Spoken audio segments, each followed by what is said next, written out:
Hey kids! Are you ready for an amazing adventure? Welcome to the wonderful world of colors in Spanish. This is a place where fun and learning come together.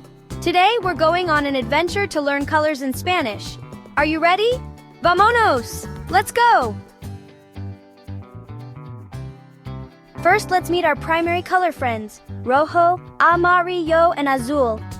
Rojo is a fiery color, just like a big, juicy strawberry. Can you say rojo? That's right, rojo. Now it's time for yellow. Amarillo is bright and cheerful, like the sun shining in the sky. Can you say amarillo? Yes, amarillo. Now let's do blue.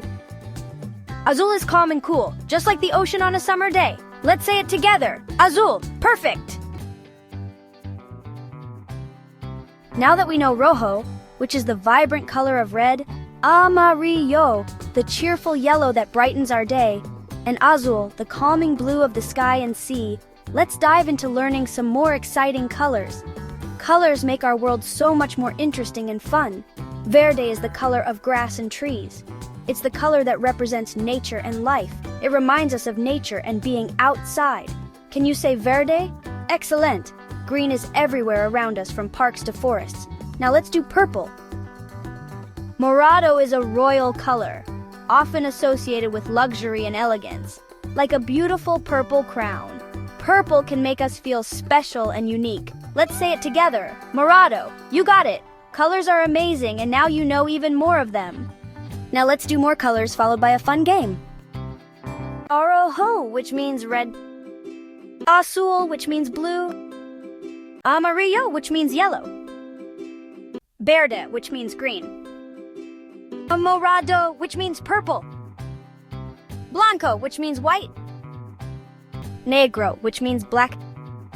Gris, which means gray. Celeste, which means light blue. Excelente, amigos. Now let's see how many colors you can find around you. Look around you. There are so many colors hiding in plain sight. Can you spot them all? Can you find something that is rojo? Rojo means red in Spanish. Look closely. Maybe it's a toy or a book. How about something that is amarillo? Amarillo is the Spanish word for yellow. Do you see anything yellow around you? Now find something azul, which means blue. Can you find something blanco, which is white? This is so much fun! You're doing a great job finding all these colors. Keep practicing. We learned so many colors today. Look at all the colorful objects you found. Isn't it amazing? You were all amazing color detectives. You used your eyes and your brain to find all these colors. Great job! Keep exploring, keep learning, and keep having fun. Adios, amigos! Until next time, keep your eyes open for more colors.